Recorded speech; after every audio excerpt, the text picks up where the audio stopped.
The opinions and views expressed in the following program are those of the speakers and the host, and do not necessarily reflect those of Yoakley Scott Corporation and your sports network. Yeah, I've been closer to Jesus before, so can you help me out? Oh, can you help me out? Am I on my own? Am I on my own? But can you help me out? Am I on my own? Am I on my own? Or can you help me out? Can you help me out? I've been scared to look in my soul.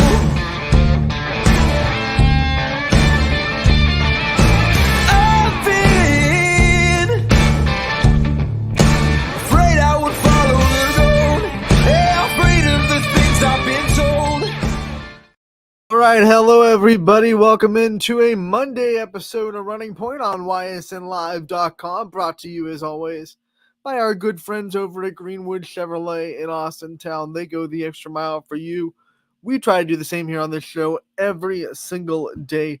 Got a good show for you today. We're going to recap all the weekend's action, get you ready for soccer and volleyball tournament action this week, and then, of course, we'll talk a little bit about the football Week 12, next round of the playoffs as well.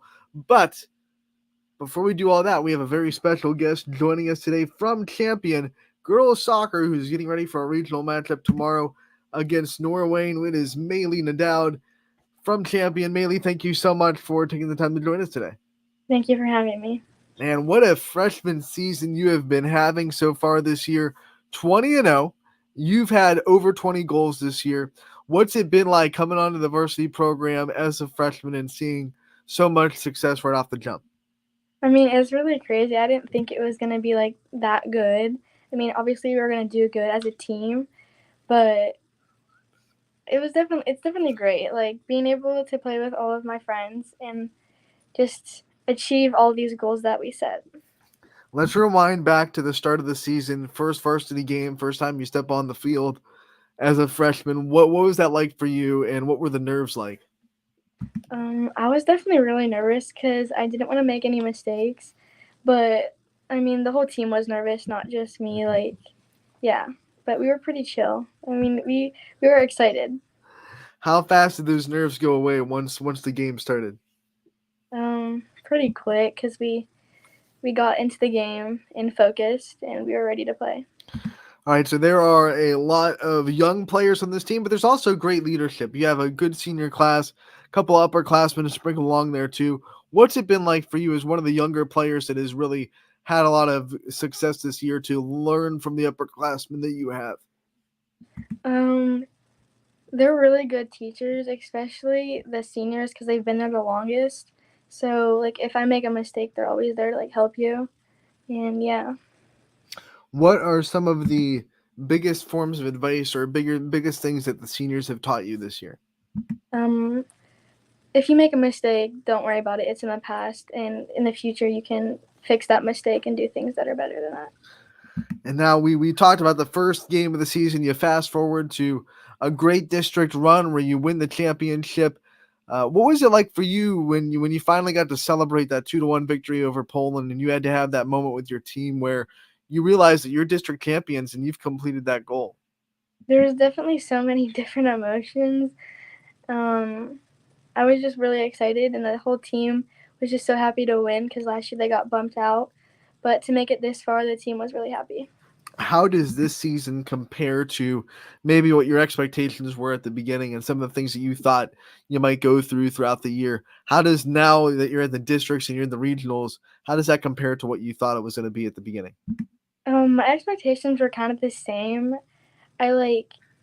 I figured that it was going to be like this because I had a lot of faith in our team, and we were all pretty confident, and we went in thinking that we were going to do it, and we did it. I got to tell you, we announced that you were going to be on the show about an hour ago, and we have a ton of views right now. You're getting so much support from the champion community. What's that like for you to be embraced by this athletics community at Champion and to feel the support of the community behind you? The support is great. It makes me feel a little less nervous.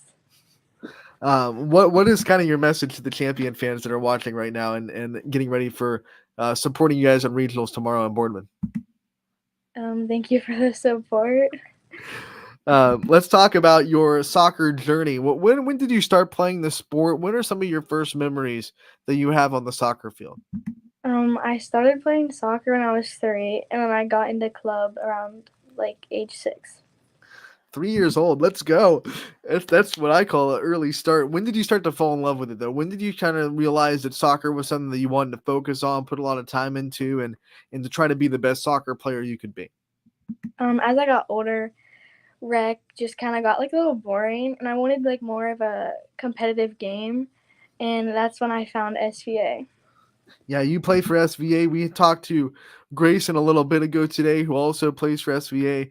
What's it like being a part of such a successful soccer club, and what does that do for you coming into high school season? It definitely prepares us like for the club players that do play high school. It prepares you for the game because like the fast play and just being able to like see the field before you're on it. You had a heck of a summer with that team, and we got to talk to a couple of your SVA teammates during that run that you guys had.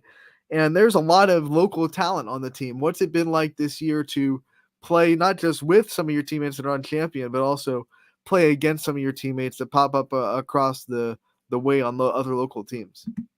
It's really fun playing against them. It's obviously really like tough because like they know your play, like they know how you play. So it's difficult, but it's really fun playing against them. Does it fire up the competitive juices a little bit more when like one of your good friends is on the other side of the field? Yeah, um, yeah, we get at it a little bit on the field. It's really fun.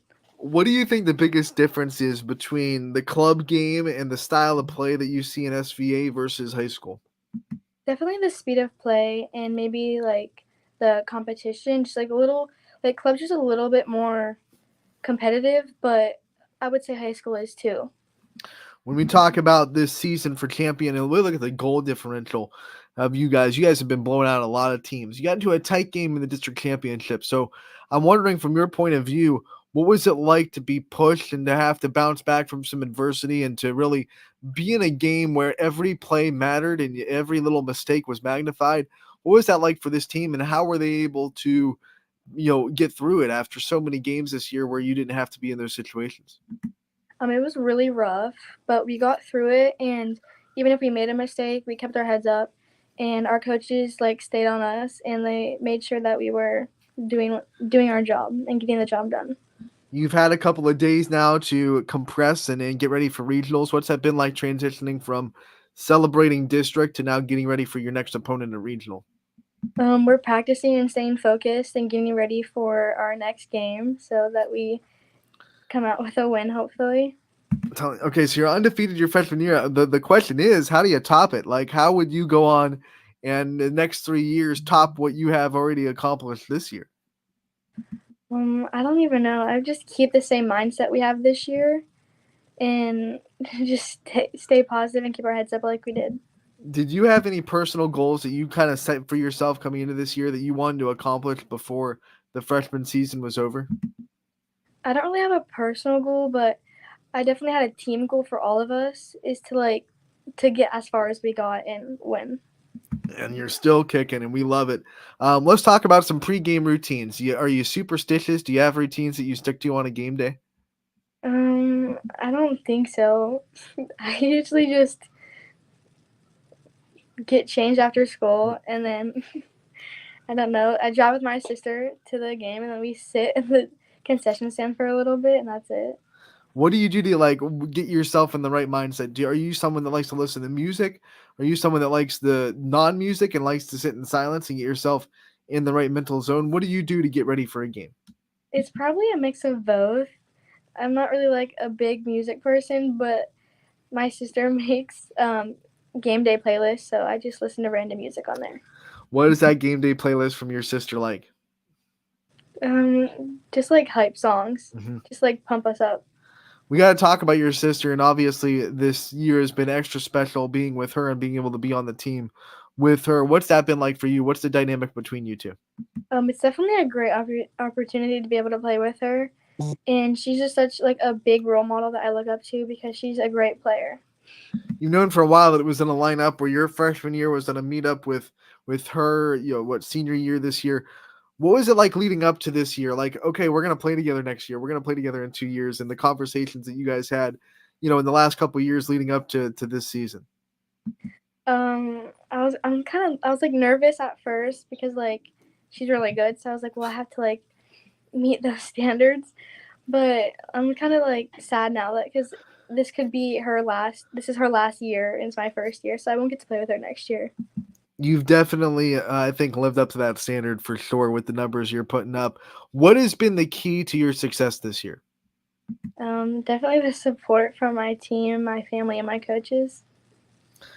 What is the biggest form of advice that your sister gave you before the season started? Stay strong. Probably just stay strong. And like you said, next year she's going to be graduated and you'll have to be the only adult on the team. What's that going to be like for you to kind of continue that family legacy and try to live up to the standard that she set in her 4 years of soccer at Champion? It's gonna be hard to like do because she's a really great player, and I can't be her because she's just great. So it's gonna be hard to look up to those standards. But yeah. What are you going to miss the most about having her as a teammate? Probably our practice days. Practice is the best with her.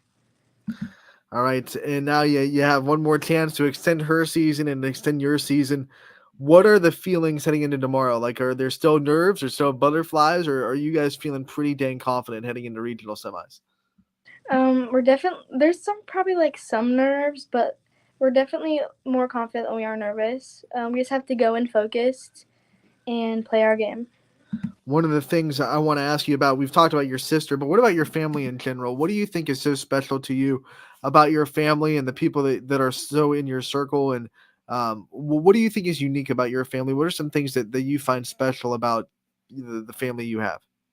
Probably that they're just really good supporters, like being those good sideline supporters.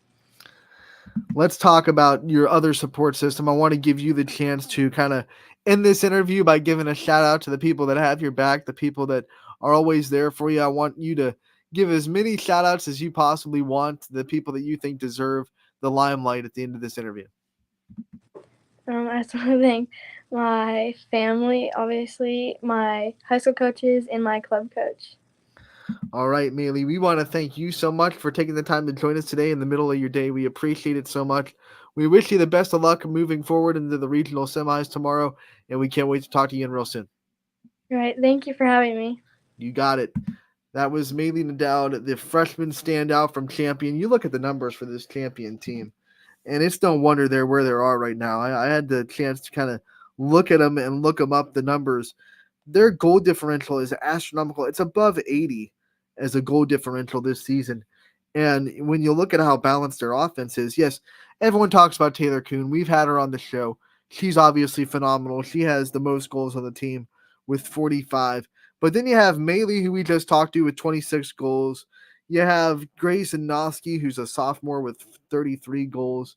And as a team, Champion, 131 goals on the year. And then the assists are really spread out too. I mean, Maylee, who we just talked to, 26 goals, but also 22 assists. So she's responsible for, what is that, 48 total goals when you count the assists. So to have a freshman year like that, and obviously sophomore Grace Noski, who you guys will be able to hear from on tomorrow's show, as we interviewed her this morning as a pre-recorded interview.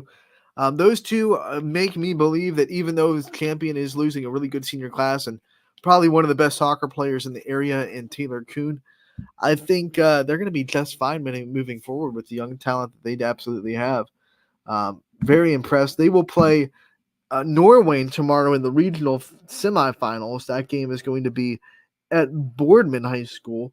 And the other exciting thing is it is going to be broadcasted by ysnlive.com. We had a sponsorship step forward to get that game up and running. So Champion fans out there, I know you're watching because you wanted to hear great Maylee's interview today, and rest assured that your regional semifinal game against Norway at Boardman is going to be sponsored and covered by ysnlive.com.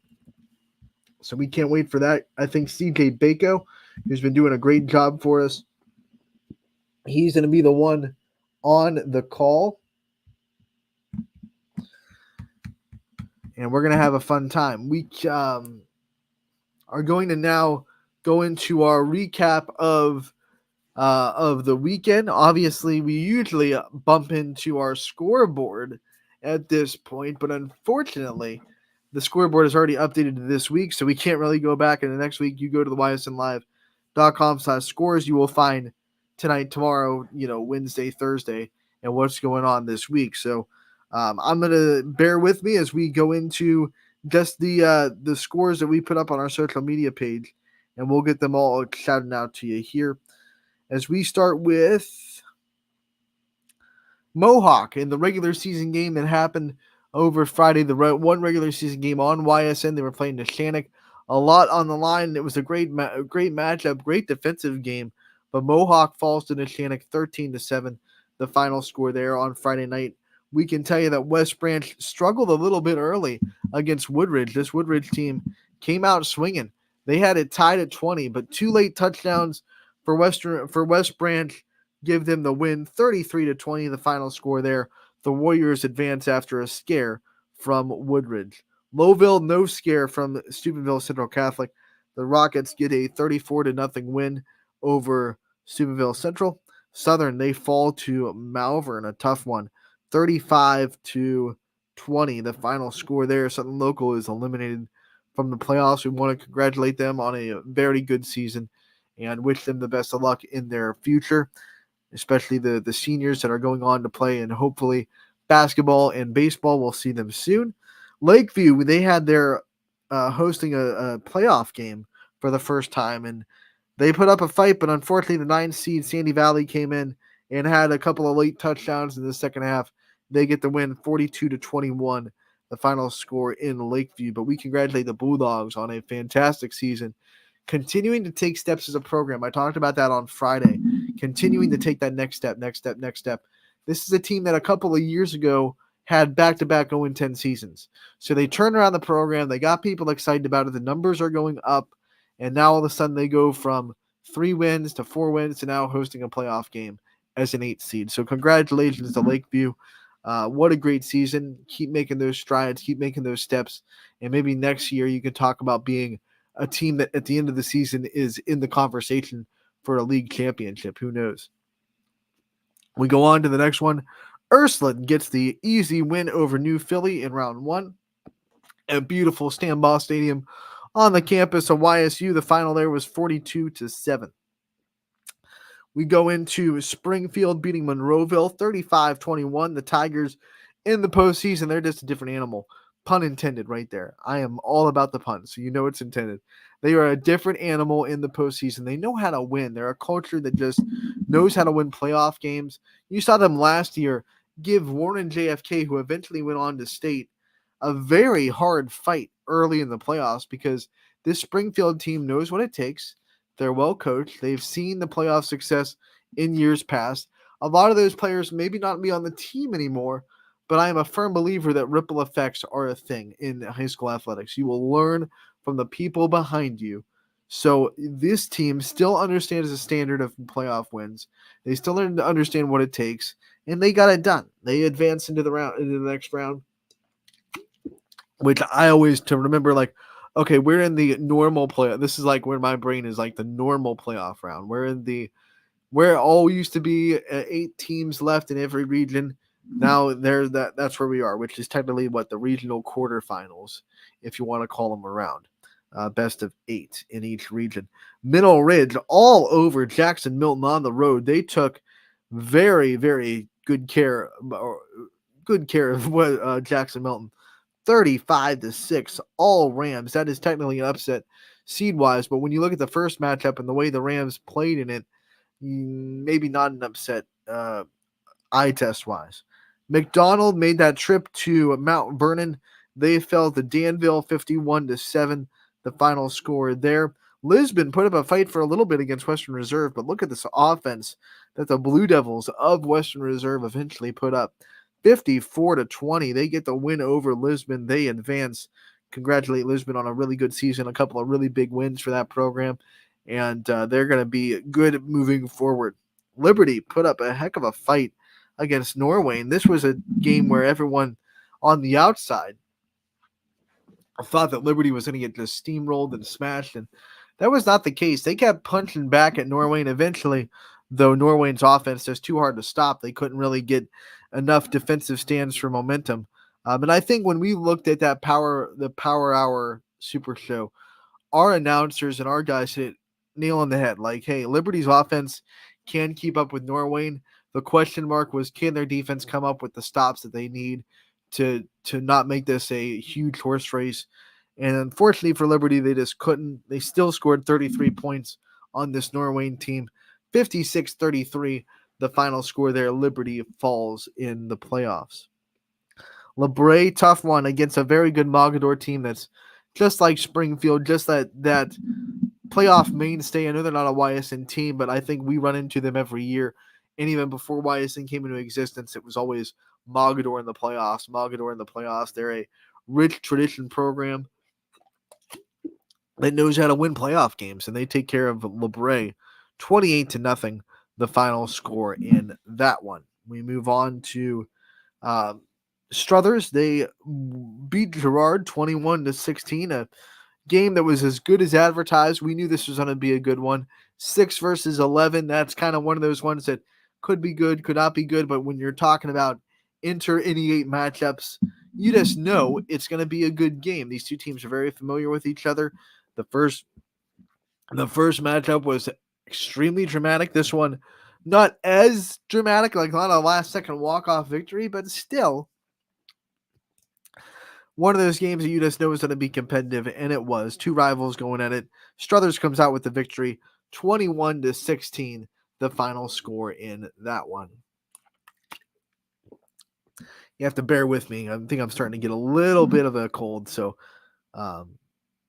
that's why I'm taking so many drinks to try to save off my respiratory stuff. I don't want to be coughing all over the show.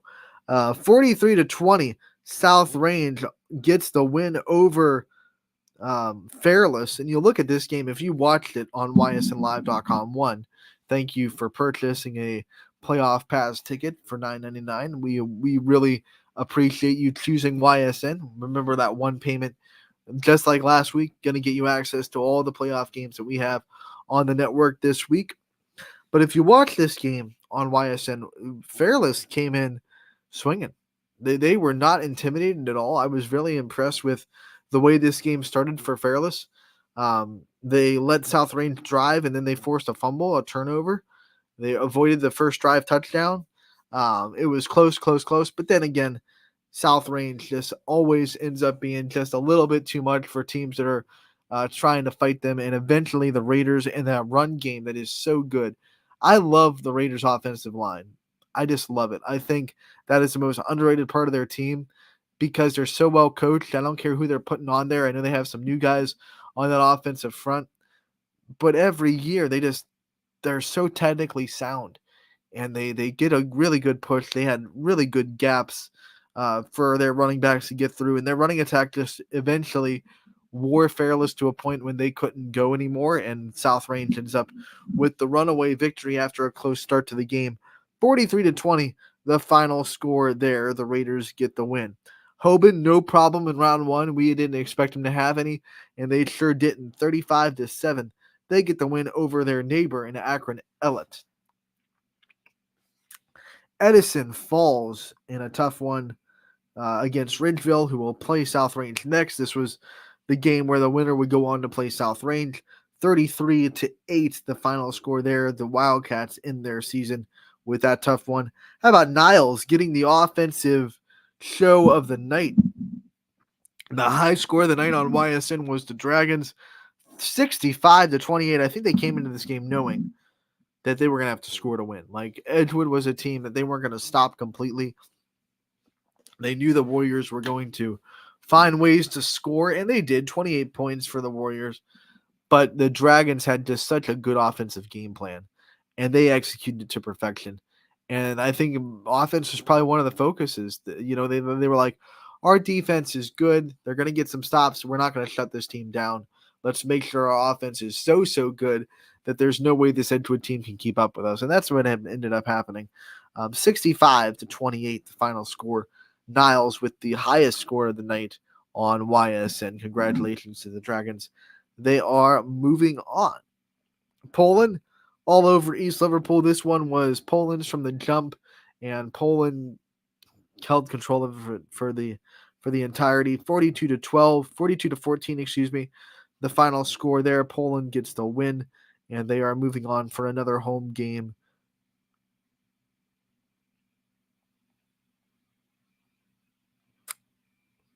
Fitch gets the win as well, as they beat John Hay. They get the win there. Canfield, they go to Akron East and get a win. Garrettsville Garfield, they got a win as well, so they're moving on in the playoffs. And those are your wins for round one of the playoffs. Let's go over to our spreadsheet on YSN and see what these matchups are now for week 2 of the playoffs, which will be Friday, of course. That is going to be on November 3rd. Barberton is going to be matching up with Archbishop Hoban. So that's the round 2. It's going to be the Knights and the Magic. Austintown Fitch traveling to Walsh Jesuit. That's a mighty tall mountain to climb for Austintown Fitch. But if they play like they did last week, they're going to be just fine. Big one with Canfield at Ursuline. I think everyone expects fireworks out of this game. Obviously, the reigning state champion against a team that is this year's one of everyone's favorite to kind of get into state for area teams. Streetsboro coming to West Branch. The Warriors trying to get off to a better start than they did last week, obviously. This Rockets team, a very good offense. They can score with the best of them. Beaver Local found that one out the hard way against Streetsboro. Niles, they will go to Minter Lake Catholic as they earned a round 2 opportunity with their win on Friday. Struthers at Poland, that's another Indian matchup. This one came down in week 10 to a 2-point conversion in overtime. So if that tells you how good this game is about to be, then, buckle your chin straps, buckle your seatbelts, whatever you're buckling, go ahead and buckle them up and get ready for this one, because Struthers wants revenge, and Poland probably looking at that game, looking at some of the mistakes they made, saying, hey, let's not make it this close, because it wasn't a clean game. There were turnovers on both sides. 28-27, Poland got that win. And remember, it was in overtime. It was tied at 21 after regulation. Poland scored in the first possession. Struthers answered. And they came out, and they were going to go for it from the 2 for an extra point for a 2-point conversion. They were flagged for a false start. We're all watching the audible call. We're thinking, okay, but now they're just going to kick the extra point, take the tie, go into second overtime. But Coach Bayek, man, he was still just guts. He said, well, no, we're here to win the game. He pulled the Herm Edwards, really. We play to win the game. He sent his offense out there. I think they had a pretty good play design. They rolled they rolled the quarterback out. They had a pretty good receiver open in the end zone.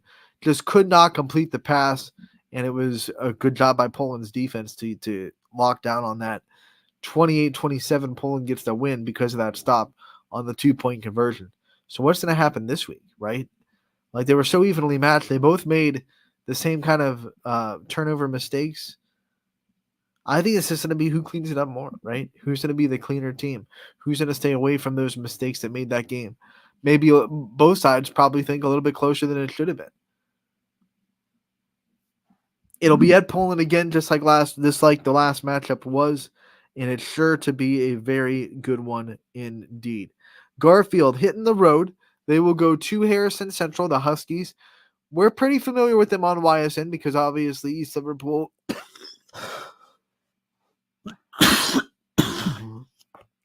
Excuse me, I'm sorry about that. East Liverpool and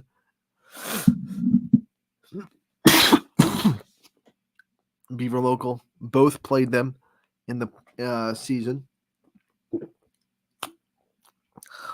The Huskies with a beautiful facility, by the way. We were shown what the press box was going to be looking like and what our announcers are going to expect when they go call that game. And whoo, the digs in there.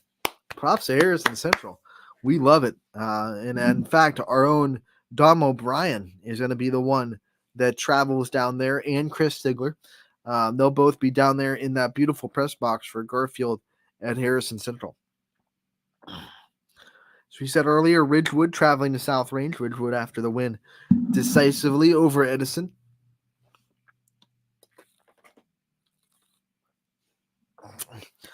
They are the 7th seed. They'll take on South Range on Friday. We have Cuyahoga Heights at United. That'll be a matchup that I think is going to be pretty dang good. Middle Ridge at Rootstown. Sorry. The Rams trying to get the second road victory in a row. Pymatuning Valley hitting the road to Mogador. Springfield going to Danville. And then Lowville goes to Western Reserve. So those are your matchups for the next week of playoffs. We're going to take a break. When we come back, we'll have more Running Point on ysnlive.com, brought to you by Greenwood Chevrolet in Austintown.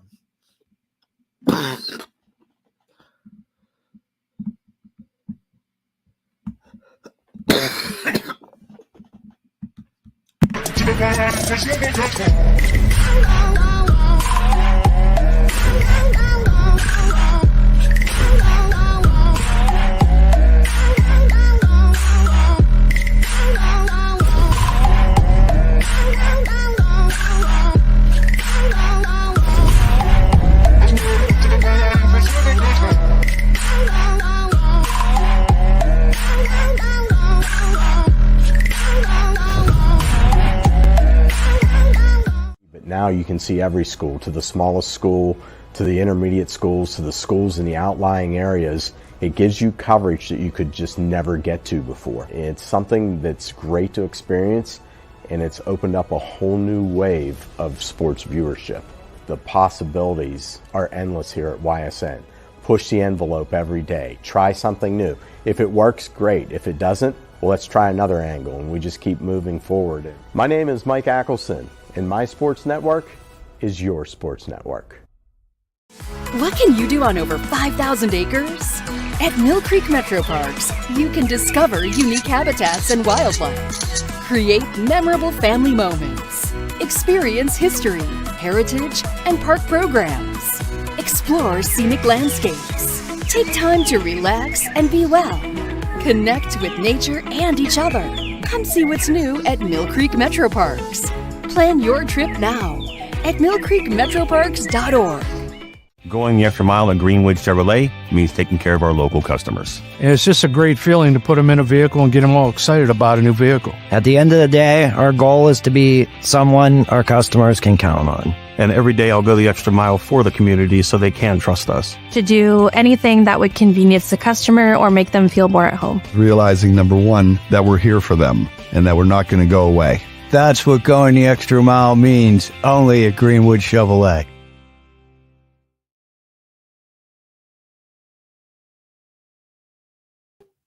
Welcome in, everybody. Ty Bartellin with another edition of Player Profile. This time we go into Akron Archbishop Hoban's volleyball team with their lone senior, Sophia Day. Sophia, how we doing? I think you just came home from a practice, if I'm not mistaken. Yeah, I just got home from practice. Not too long. We talk about this season, too. It's been crazy. Run me through those practices. What's one of those Coach Maloof practices like, without obviously giving away too much? Are they intense? Are they fun? What are they like? Yeah, well, we start off every practice with a prayer, just to get us centered and focused for practice, and then we run laps, which is not our favorite, and everyone dreads those, but it really gets us moving and stuff. And then we usually work on our fundamentals, and then we go into teamwork. So it'll be like 6-on-6, and we'll just do different drills like that. You talk about volleyball as a sport. I'm curious where it started. I mean, we're entering your final high school year of volleyball, but when did the first year of volleyball start for Sophia Day? What's some of your earliest memories? I just remember my sister playing, and it looked so fun. I went to all of her games. So then, like, my mom actually started like doing clinics at my middle or at my elementary school. Like, she would organize all of them, and then I just kept on playing, kept doing clinics, and then it just went on from there.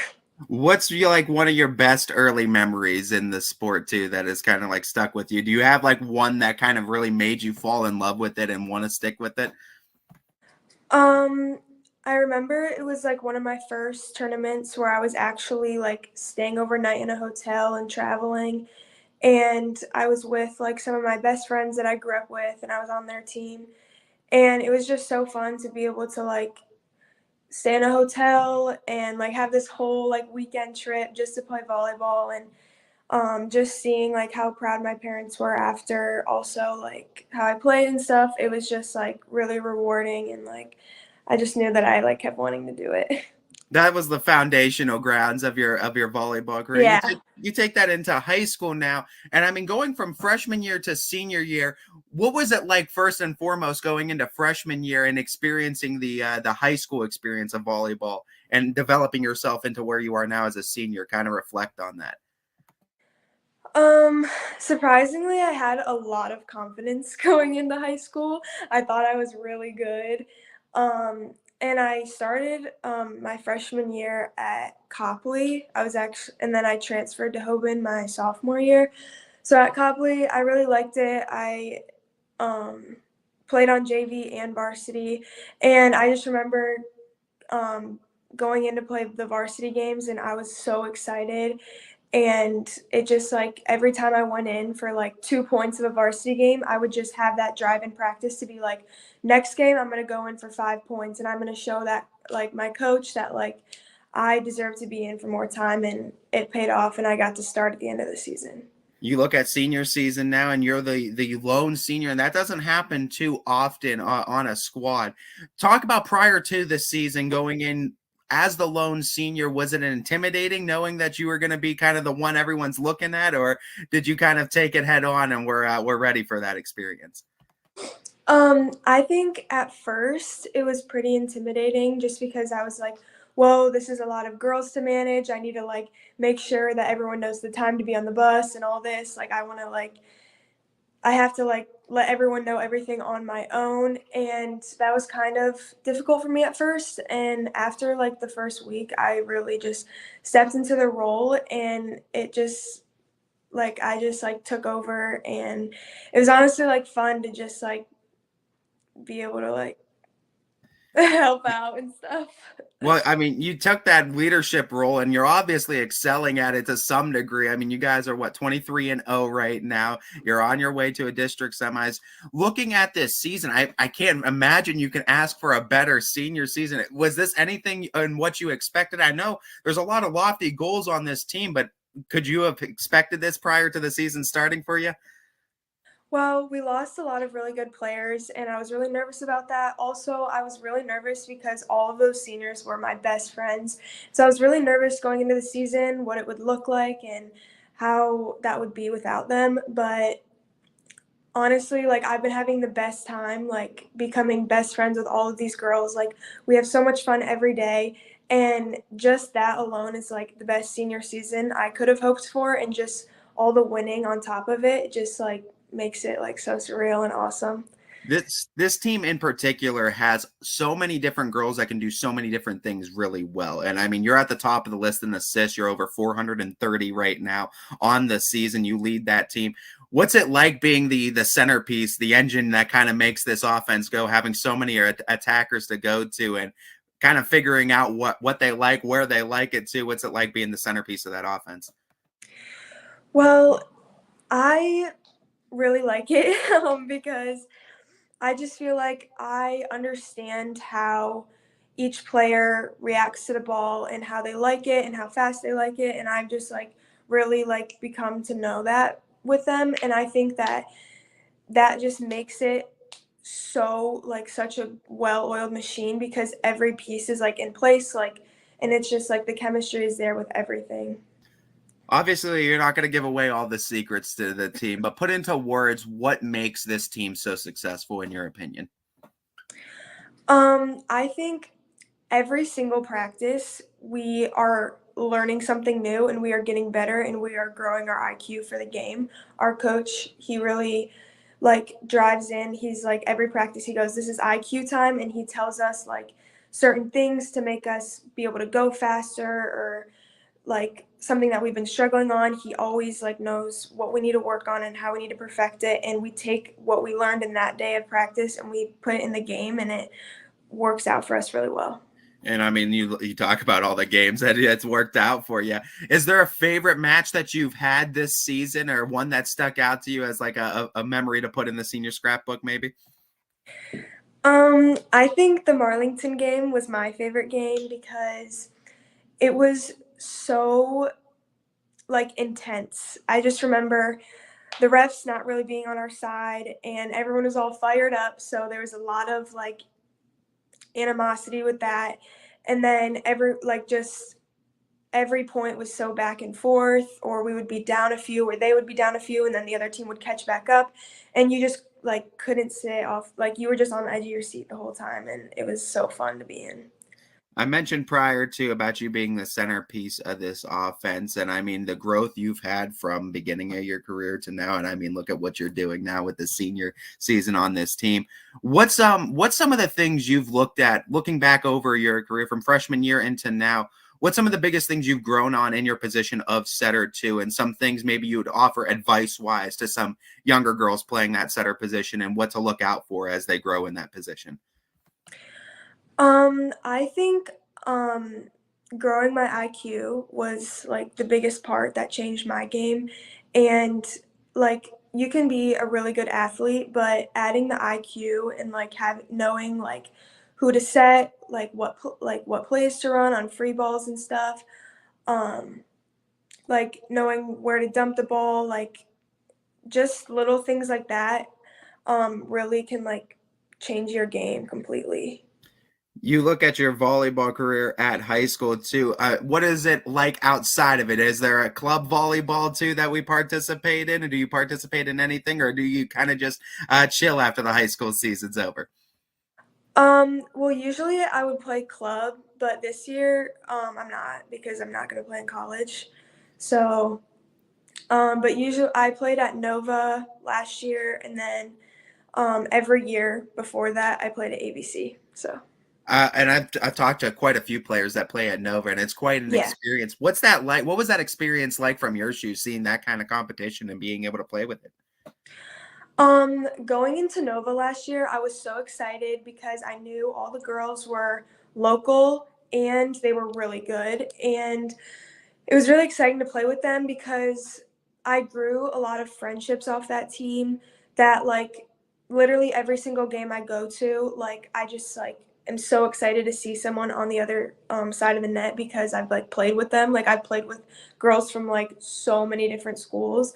And I think that at Nova, like there's such a family bond there, and it grows chemistry, and especially with girls on that were on my team at Nova, but they play at my school.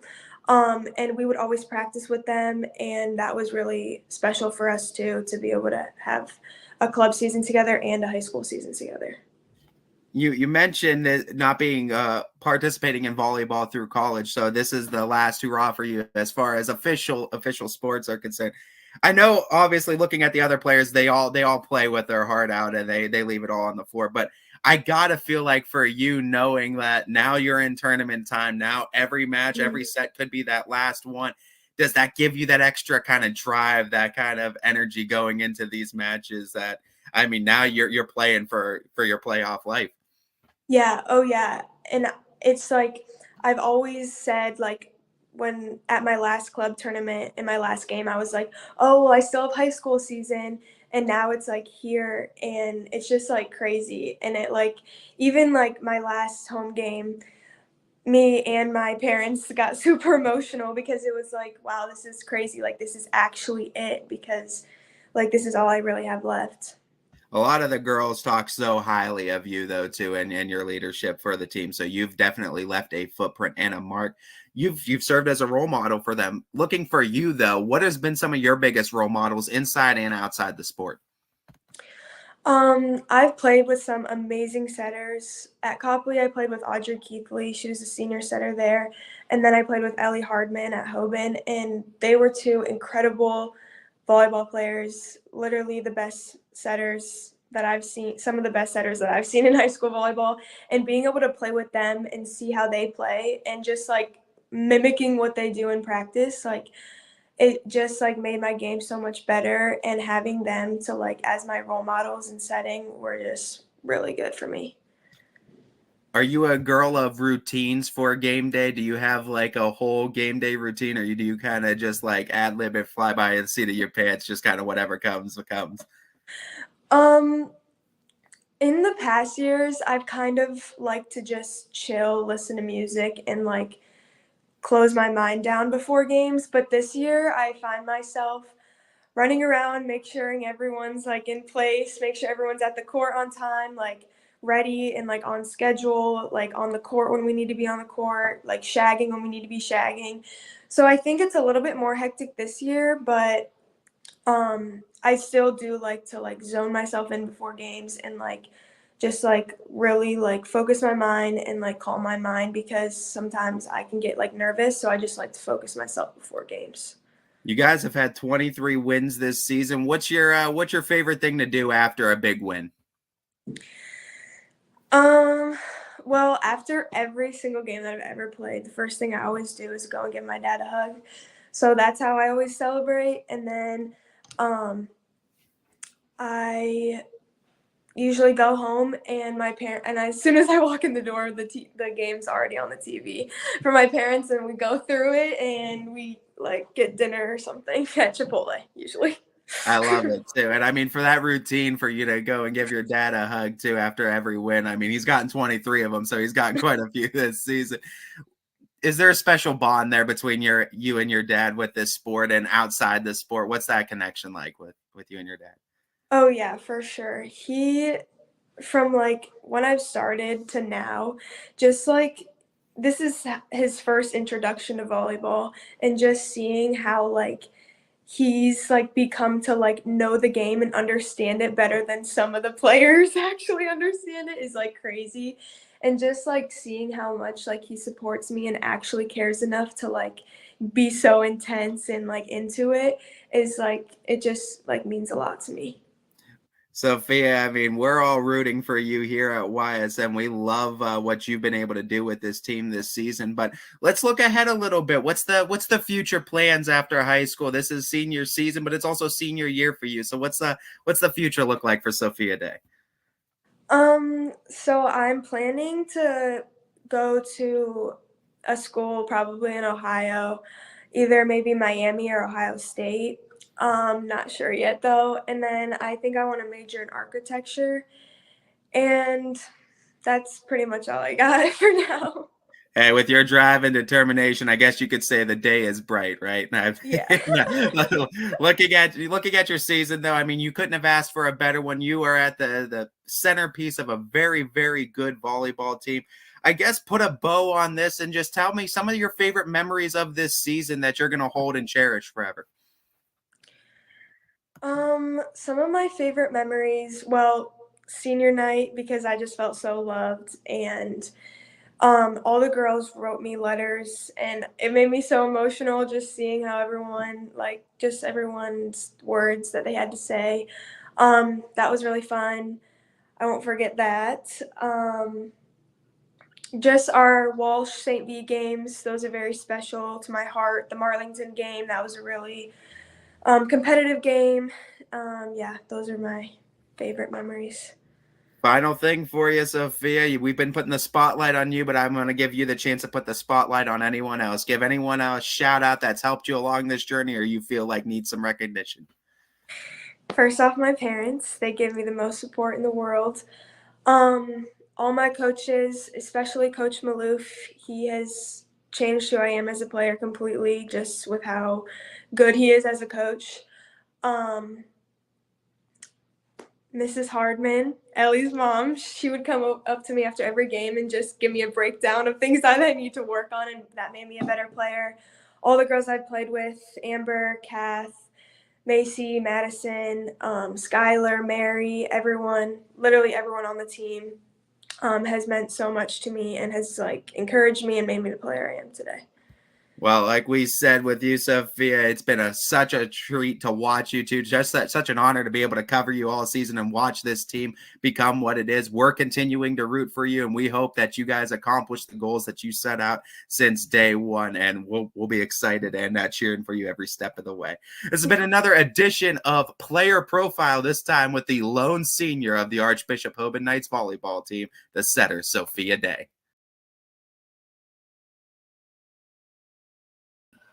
And that was Ty Bartell. We had the time, so we wanted to cap off the work he's done all season. That was the last interview that he did that had to be played on the show. Sophia Day, the lone senior from Archbishop Hoban, wanted to give Ty a big shout out for the interviews that he did this volleyball and soccer and football season. He did a great job, and one of the big reasons why we were able to highlight as many players as we are is because guys like Ty, guys like CJ Bako too, have stepped up and conducted interviews of teams that they cover. Hoban, Fitch, CJ did Howland Soccer, and he did JFK Soccer. So teams that they've covered, teams that they're familiar with.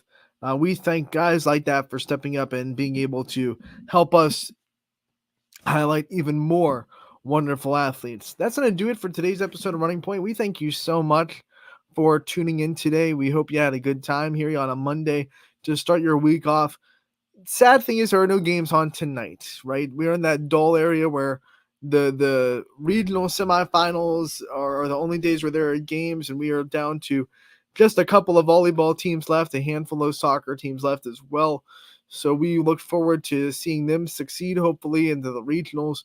But tonight, no game. But what there is later on today is a power hour with Andy Hake, the head coach of the Valley Christian Eagles, and color commentator for DJ Oakley's South Range playoff game last week. So he's going to come on to the power hour. He's going to recap the wins and losses from the first round of the playoffs with DJ. So don't miss that, because anytime Andy Hake gets on the network, you know fun is about to ensue. And him and DJ have a great time talking with each other. So don't miss that power hour at 3 o'clock. 3 to 4, Andy Hake going to be on to recap all of the playoff matchups that we ran down the scores on here for Running Point. Tomorrow, we're going to have Grayson Noski interview play, another member of that champion girls soccer team that is having such a great year, 20-0, looking for a regional championship berth tomorrow night against Norway at Boardman. So we'll lead into that with an interview with Grayson Noski tomorrow. So stay tuned for that one. And have fun tonight and have a good night. Sit back, kick your chair up, take a breath, because basketball season's right around the corner. And we'll see you tomorrow on Running Point, 1 to 2 on ysnlive.com. As always, we are brought to you by Greenwood Chevrolet in Austintown.